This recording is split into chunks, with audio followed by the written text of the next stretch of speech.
¿Qué tal? ¿Cómo están? Muy pero muy buenas tardes. Espero que hayan disfrutado este fin de semana largo, el feriado, que hayan descansado también, en particular de Python.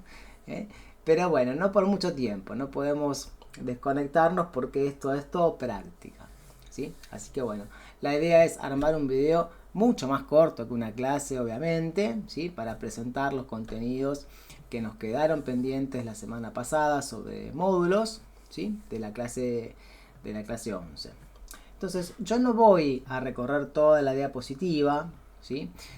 Básicamente vamos a ver lo que son módulos propios y módulos externos. En cuanto a los módulos externos, quizás si alguno usó Colorama, ya vio algo, o si en algún momento tuvieron que eh, usar algún mecanismo para generar un número aleatorio o hacer alguna operación matemática, ¿sí? O limpiar la pantalla. Bueno, hay muchas librerías que tienen código que ya está, digamos, resuelto, que cumplen funciones específicas. Entonces no es necesario que nosotros escribamos todo de cero, simplemente importamos esa librería y usamos las funciones que ya están realizadas.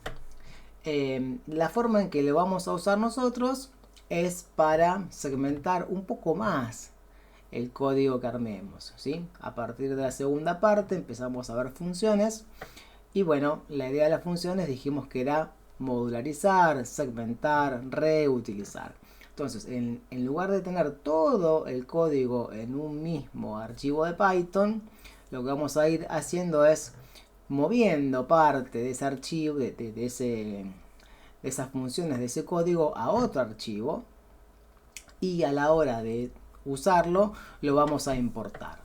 ¿Sí? Así que bueno, les dejo la diapositiva para que la vean y de todas formas el contenido lo vamos a ir nosotros repasando y obviamente siempre vamos a usar todo. ¿Sí? Entonces, yendo a nuestro Visual Studio, armé algunos archivos y algunas carpetas. Entonces vamos a empezar por el que dice módulos propios teoría. Entonces básicamente van a ver que hay un archivo que a partir de ahora eh, los voy a ir llamando main. ¿Sí? Como que el archivo principal va a ser main.py. Y después habrá seguramente algún que otro archivo Python con funciones específicas. Pero vamos a ver de a poco.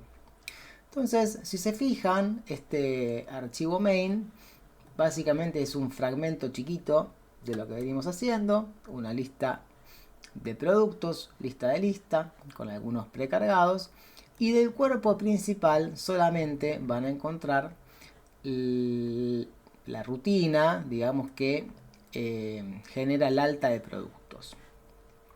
Entonces, dentro de un bucle while con una condición al final que si el usuario ingresa n, finaliza la carga, y si no, se continúa. Y hay tres variables con un input básico. ¿Sí? Se guarda en una lista global, que es la que está acá arriba. ¿Sí? Digamos, se genera el producto temporario y acá se guarda en la lista global. Imprimimos para ver que se haya insertado correctamente. Entonces, no hay mucha ciencia si yo lo ejecuto, ¿sí? Y agrego otro producto. Acá vemos que se ha insertado correctamente. Y bueno, tengo la opción de seguir cargando o apretar no para finalizar. Entonces, como ya lo hemos visto y también lo hemos hecho, tendríamos que nosotros agregarle algún mecanismo de validación a estos ingresos. Entonces, en principio lo que hicimos fue agregarlo acá mismo, dentro de este código. Lo cual obviamente genera, digamos, mucho código para una rutina y la idea es simplificar. Entonces, lo que después dijimos, bueno, fue tomar esta instrucción y armar una función. ¿Sí? Entonces, en lugar de poner este input, yo acá llamaría una función que diga get nombre. Pero bueno, de ya me aparece un warning porque la función no está definida, ¿sí? Entonces yo tendría que definir la función en alguna parte. Si recuerdan, las funciones tienen que estar definidas antes de invocarlas, antes de llamarlas. Por lo cual yo tendría que aquí arriba dedicar una excepción para declarar funciones, ¿sí? Vamos a empezar a escribir también la palabra métodos. Me salió musical. Métodos, porque es otra forma también de llamar a las funciones y muy comúnmente en Python. Entonces yo tendría aquí que declarar la función getNombre.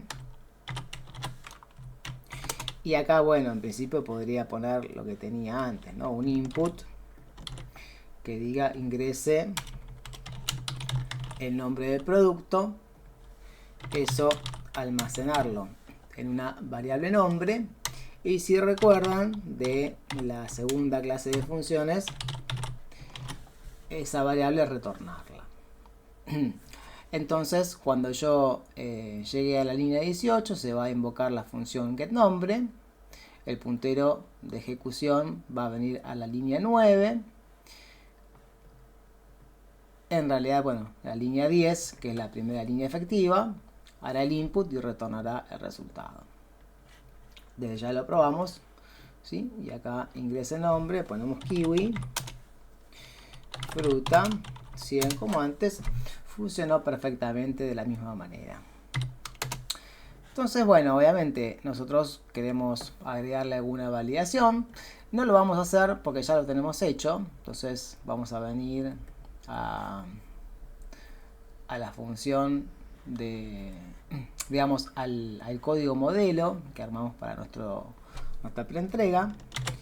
Voy a copiar este cachito acá de código, ¿sí? Y lo voy a pegar acá. O sea, en lugar de... voy a hacer eso y ya tengo la función con el código de validación. Voy a hacer lo mismo para las otras dos. Acá en lugar de nombre voy a poner get categoría. Y acá abajo vamos a poner get precio. Y vamos a declarar get categoría. De paso nos sirve un poquito de repaso, ¿no? Que cuando pasamos a ver base de datos dejamos un poco de lado las funciones, pero lo vamos a usar muchísimo, ¿sí? Así que bueno, entonces tenemos la última que es get precio y tenemos que retornar el precio. Entonces básicamente como está hecho, les decía, copio este cachito de código acá, lo pegamos. Acá faltó el while. Ahí. Copio esto, lo pego y lo mismo con el precio. Bien. Entonces ahí están todas las tres funciones. Entonces es lo que les decía en la introducción, ¿no? Yo, si se fijan, tengo acá más o menos 5 o 6 líneas por cada función. Tengo 25 por ahí líneas de código. Bueno, si son 6, 7 por 3, da 21. Pero tengo un montón de líneas de código, ¿sí? Solamente por 3 funciones. Si voy a usar 20 funciones, eso se me escala demasiado. Entonces la idea es que yo estas funciones no las tenga todas juntas con el código de mi función principal o el cuerpo principal. Las quiero llevar a otro lado. Entonces, así como las seleccioné, las voy a cortar. Obviamente, se va a quejar porque no encuentra la definición. Voy a venir acá a este archivo y las voy a pegar, el que es funciones. O sea, es un archivo que tengo en la misma carpeta, ¿sí? Acá donde dice módulos propios teoría, tengo este archivo principal y tengo este archivo funciones. Y acá adentro pegué la declaración de esas funciones. Pero bueno, a ver, el main no está relacionado con el archivo funciones, ¿sí? Entonces, como no tiene ninguna vinculación, no sabe de qué se trata, cuál es el código al que hace referencia cada una de estas. Entonces, a partir de ahora seguramente empiecen a ver más comúnmente algunas palabras reservadas como el import, ¿sí? Entonces, si yo digo importar, por ejemplo, depende cómo sea la librería o qué voy a importar yo de la librería. Van a ver la palabra import o muchas veces lo van a ver primero la palabra reservada from y después import. Entonces lo que se dice o se traduce es de, o sea el from sería un de o desde tal lado, import tal cosa. Entonces para nosotros estas funciones get nombre, get categoría y get precio están en este archivo, el archivo funciones.py. Entonces acá yo voy a escribir from funciones import y acá voy a completar con el nombre. Fíjense, si pongo get, automáticamente con la primera letra G me despliega todas las funciones de ese archivo que comienzan con la G. Y ahí simplemente pongo, por ejemplo, get nombre. Bien, después puedo poner get categoría y get precio. Si hubiera muchas más, en lugar de hacer esto, lo que podrían hacer es poner el asterisco. Entonces el asterisco va a importar absolutamente todas las funciones que estén declaradas en ese archivo. Y bueno, si ahora lo ejecutamos, vamos a ver que al igual que antes se ejecuta, lo que pasa es que cuando llega a la línea 14 se está yendo al otro archivo, viene para acá, ¿sí? Porque la función ahora está declarada en otro archivo. Pero se ejecuta de la misma manera. Pongo kiwi, fruta, precio 100 y funciona correctamente. Entonces esto que vimos ahora es lo que mencionaba como importar módulos propios, ¿sí? Porque son funciones que nosotros mismos armamos, ¿sí? Entonces en principio no voy a agregar mucho más que esto, lo vamos a usar muy seguido, como les decía. Y en esta otra carpeta que dice módulos propios ejercicio, ¿sí? Van a encontrarse con dos archivos. Otro main, voy a cerrar este para no generar confusiones. Otro archivo main, ¿sí? Que básicamente es un poquito lo mismo que vimos antes, pero en un código extraído del modelo de la preentrega, ¿sí? Con algunos comentarios más, siempre hago hincapié en agregar comentarios. Entonces tengo una función ya para mostrar el menú y después tenemos la función de alta de producto, ¿sí? Donde está haciendo todo el bloque junto, ¿no? Tenemos el bucle while que valida nombre, categoría, precio, la parte de almacenamiento temporario y la inserción en la lista. Entonces lo que les propongo para este ejercicio es que a partir de este cachito de código acá armen una función, ¿sí? Que sea get nombre, otra que sea get categoría, otra que sea get precio, ¿sí? Y esas funciones las escriban en este archivo, funciones validación.python, y luego que desde aquí arriba las importen, ¿sí? Entonces acá en funciones o métodos pondrían from funciones validación import y acá sería get nombre, ¿sí? Bla bla bla, o import asterisco, ¿sí? Igualmente, como les dije, es para que vayan viendo, no es una clase, es como, bueno, una introducción, ¿sí? Y en clase vamos a seguir viendo todo bien en detalle, ¿sí? Así que bien. Vamos a pasar ahora a ver módulos externos y para eso tenemos tres archivos. Uno va a ser el de random, otro va a ser el de matemática y otro para fechas.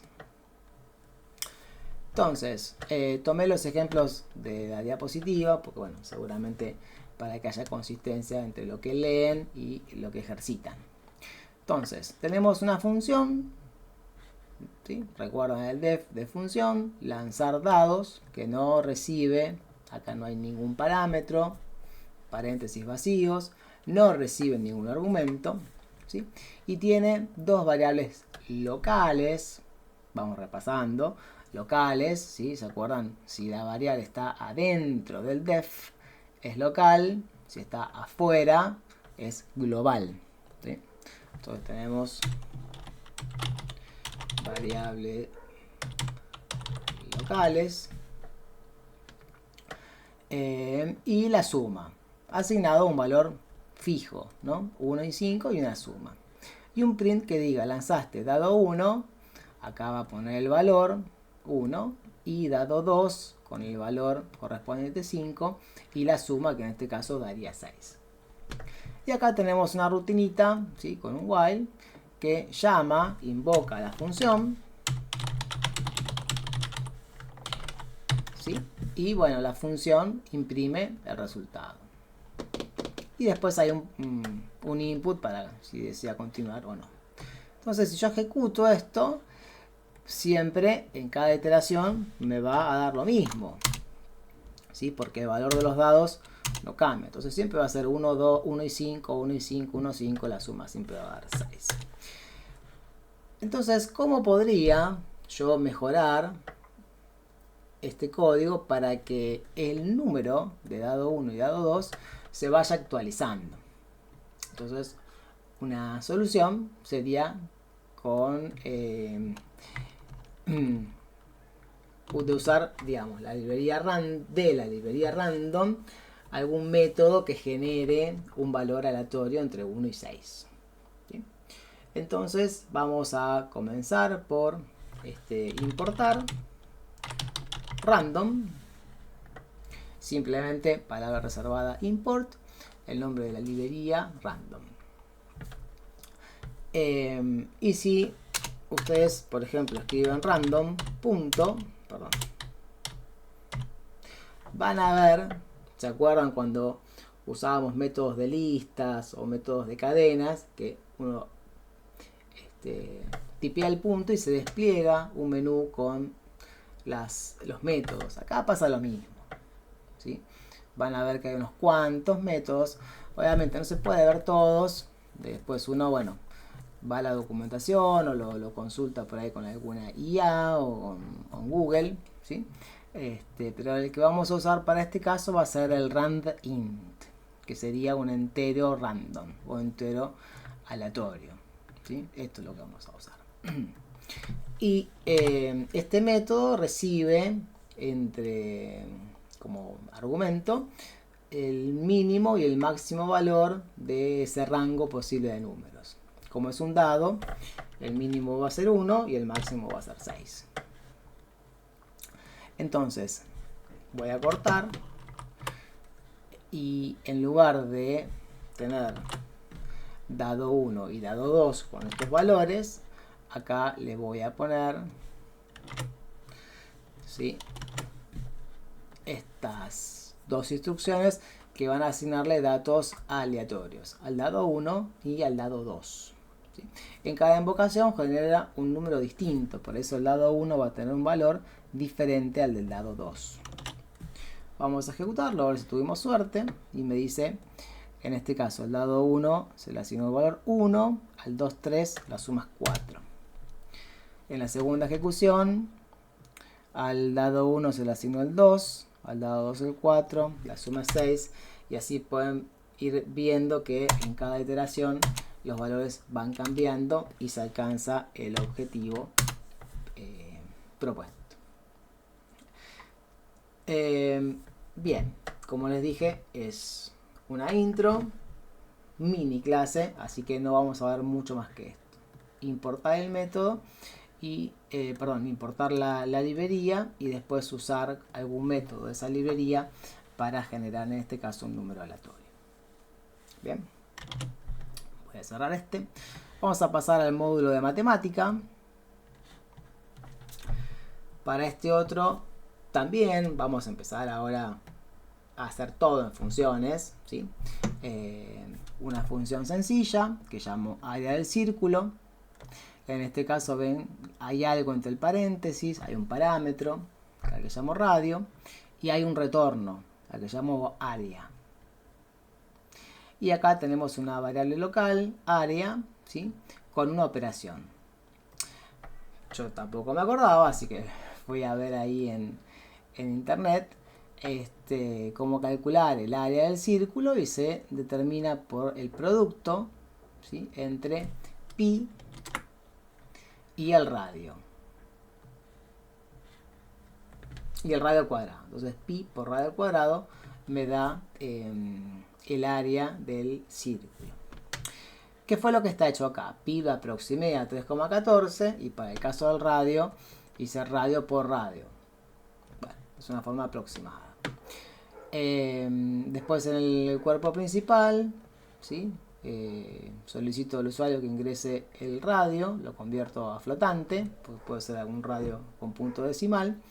Y después, acá digo, bueno, para este radio, invoco a la función, le paso el radio que se ingresó por consola, esto me va a devolver el cálculo y después se le aplica, no sé si recuerdan la primera o la segunda clase, este modificador que, bueno, se queda con dos decimales, ¿sí?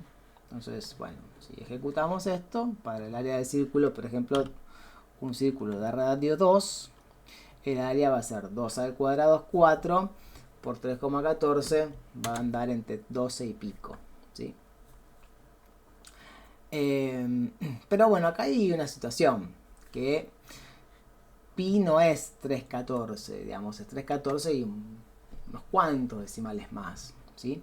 Y bueno, el radio al cuadrado los simplificamos bastante bien, lo resolvimos bien con este artilugio, pero bueno, si fuera alguna operación al cubo, una raíz cuadrada o algo más complejo, no vamos a poder hacerlo sin ayuda de algo más profesional. Entonces, al igual que antes, acá voy a importar, pero en este caso math. Voy a importar la librería matemática. ¿Sí? Entonces, esta línea la comento y ahora, lo que es 3,14, yo lo voy a extraer de la librería matemática. Entonces voy a poner matemática.pi. Y matemática pi me va a retornar pi. 3,14, 15, 9, 8, 1, creo que era algo así. Y para el caso de radio al cuadrado, voy a poner math.pow y como argumentos le vamos a pasar la base, que en este caso va a ser el radio, y el exponente al cual queremos elevar esa base, que es el cuadrado, el 2. Entonces ahora vamos a ejecutar el código. Debería darnos algo parecido en el caso que el radio sea 2, ¿sí? Para un radio 2 nos dio 12,56. Ahora que el pi es más preciso, el área va a ser más precisa también. Voy a poner radio 2 y me da 12,57. ¿Sí? Pero bueno, la idea era mostrar cómo usar la librería. Ven que básicamente siempre es la misma estrategia, ¿sí? Importo la librería y después uso algún método. Habrá que ver, en el caso de pi no hace falta, ¿sí? Pasarle ningún ningún parámetro ni argumento, ni tampoco usar los paréntesis, ¿sí? Si yo lo hago así, me parece que, a ver si me da error, ven que me da error, porque bueno, hay que ver en la documentación, ¿sí? Cómo usar cada método de la librería. Para el caso de pi, así solito, y para pow, sí, porque bueno, recibe dos parámetros, dos argumentos.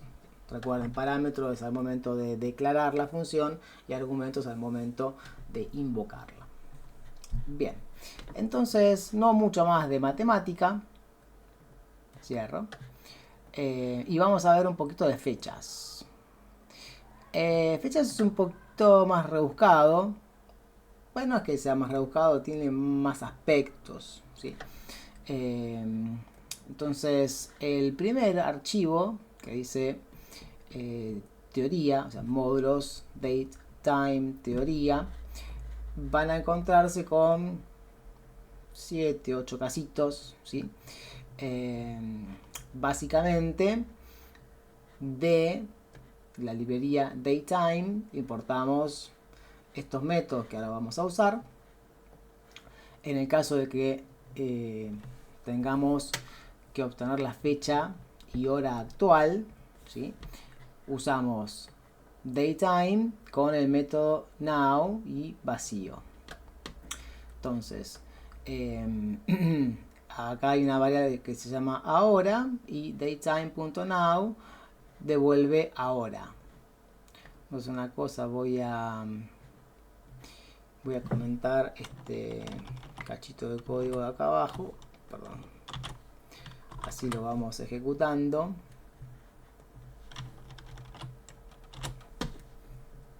Y vamos viendo que sale. Entonces, limpio un poquito la consola. Perfecto, es más clarito. Entonces, para ahora, o sea, lo que retorna datetime.now viene a ser esto, que es la fecha en formato año, mes y día, que suele ser el formato por defecto. Nosotros acá por ahí tendremos que reformatearlo. Y después viene la hora en horas, minutos, segundos y unos milisegundos. Si yo a esta variable ahora, que retornó este choclazo, le digo quédate solamente con date, el resultado es la fecha, año, mes y día. Y si le digo quédate con el time, el resultado va a ser la hora, 19:29. ¿Sí? Bien. En principio de eso no hay mucho más. Ahora vamos a ver cómo hago para ir comentando y que podamos seguir viendo el código. Entonces esto de acá lo pongo acá abajo. Ahora, puede ser que nosotros la fecha querramos, digamos, especificarle a Python un día en particular, no hoy, ¿sí? Alguna fecha pasada o alguna fecha futura. Entonces, en ese caso, vamos a usar date, que lo importamos acá arriba de datetime, y como argumento le pasamos de forma numérica el año, el mes y el día.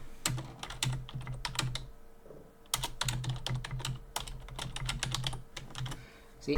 Y ahora, si yo imprimo mi fecha, termina retornando la fecha del, digamos, la fecha de sistema, pero a partir del mes, año, mes y día que yo le especifiqué. Ven que aparece con los guioncitos, ¿sí? Esto es un solo valor que retorno. Bien. Sigamos explorando un poquito, o al menos un poco más, y vamos a ver un ejercicio. En este caso, lo mismo que antes para la hora, para el día, pero para la hora, con time, ¿sí? Sale 14:30, porque yo le digo 14:30. Y después algunas operaciones un poquito más complejas, como por ejemplo, sumarle o restarle días. Entonces digamos, bueno, hoy va a ser date.today. Si le resto un día, voy a tener la fecha de ayer, y si le sumo un día, la fecha de mañana. ¿Sí? Acá en realidad, bueno, mañana. Aunque por ahí a veces las variables siempre, en este caso va a andar, pero hay que acostumbrarse a tratar de usar siempre el alfabeto en inglés, ¿sí? No usar caracteres especiales. La ñ sería un carácter especial. Entonces, bueno, date lo vimos arriba, el que se suma ahora es time delta, ¿sí? Que yo le voy a pasar como atributo, ¿sí? Days igual a 1, y eso me va a restar un día. Si yo acá le pongo menos 2, esto sería anteayer. ¿Sí? Si yo repito esto, digo, anteayer va a ser hoy menos 2 días. Entonces si lo ejecutamos tenemos, bueno, me faltó acá, anteayer fue anteayer, entonces hoy es 15, ayer fue, hoy es 16, perdón, hoy es 16, ayer fue 15, anteayer fue 14 y mañana 17.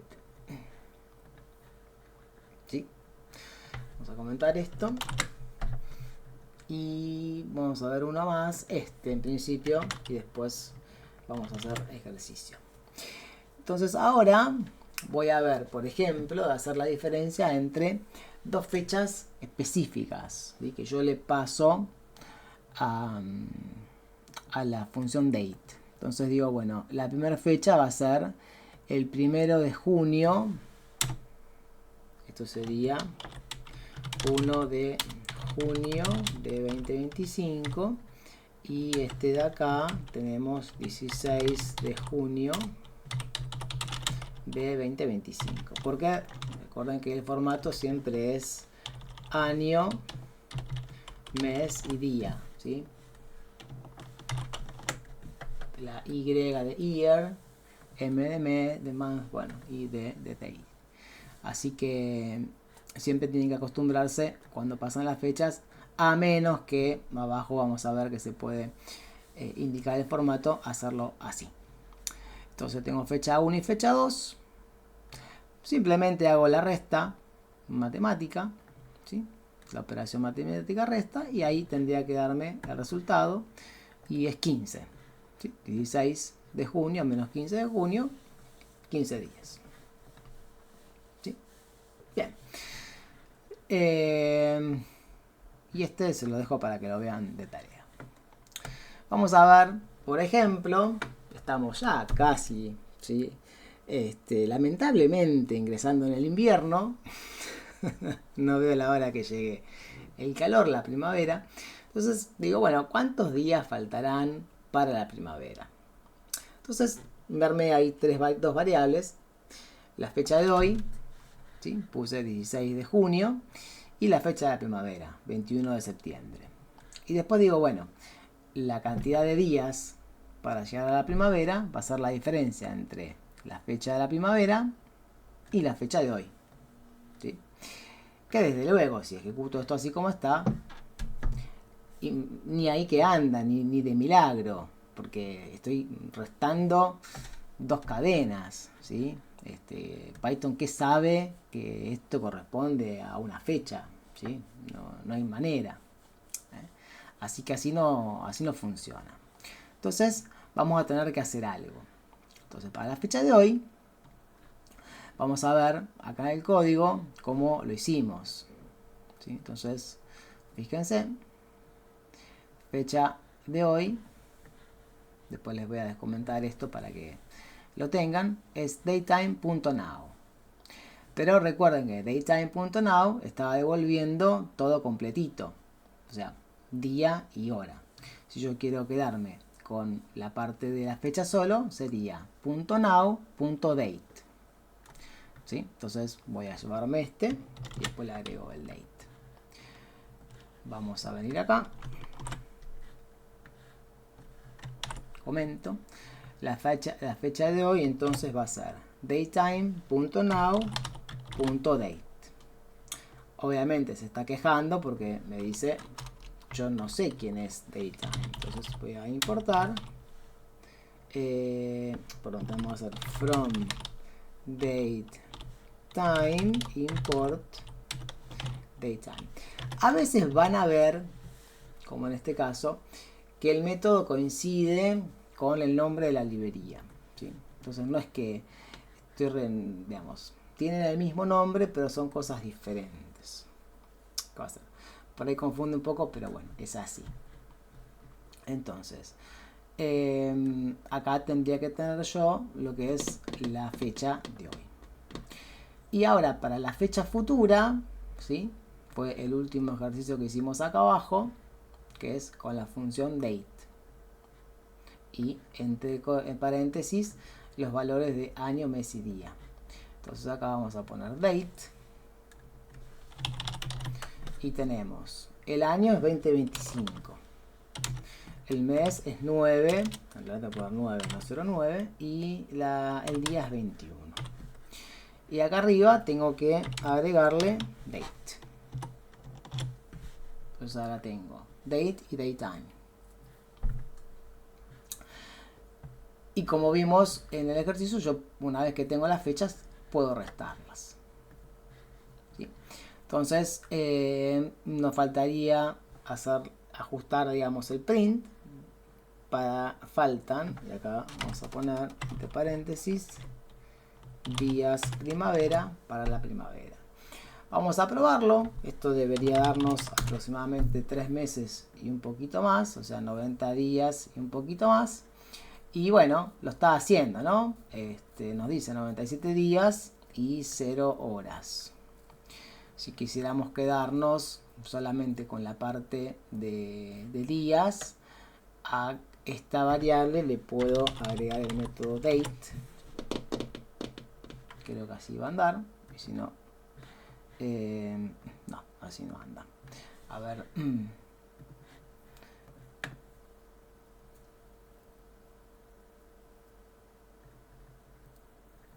Bueno, tenemos que ver a ver ahí cómo hacemos para que nos muestre solamente la parte, ¿cómo se llama? De días y no la parte de horas. Pero bueno, quería mostrarles. Pasa que acá tendríamos que pasar lo mismo. Punto date también. Entonces.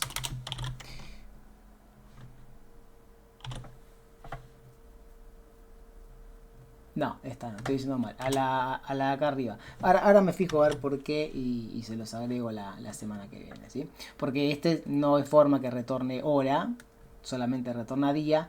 Este, sí, now retorna parte de día y parte de hora, ¿sí? Así que... Pero bueno, básicamente es ir jugando un poco con los métodos, ¿sí? Así que bueno, no voy a... profundizar mucho más en este videito. En todo caso, la semana que viene, cuando nos encontramos y en la medida que vayamos, ¿sí?, avanzando en el código, vamos viendo los métodos que hacen falta y lo vamos resolviendo, ¿sí? Así que bueno, muchas gracias y nos encontramos el miércoles en el after class y el lunes próximo en la clase 13, que ya nos vamos a meter con funciones para manejar la librería SQLite. ¿Sí? Gracias.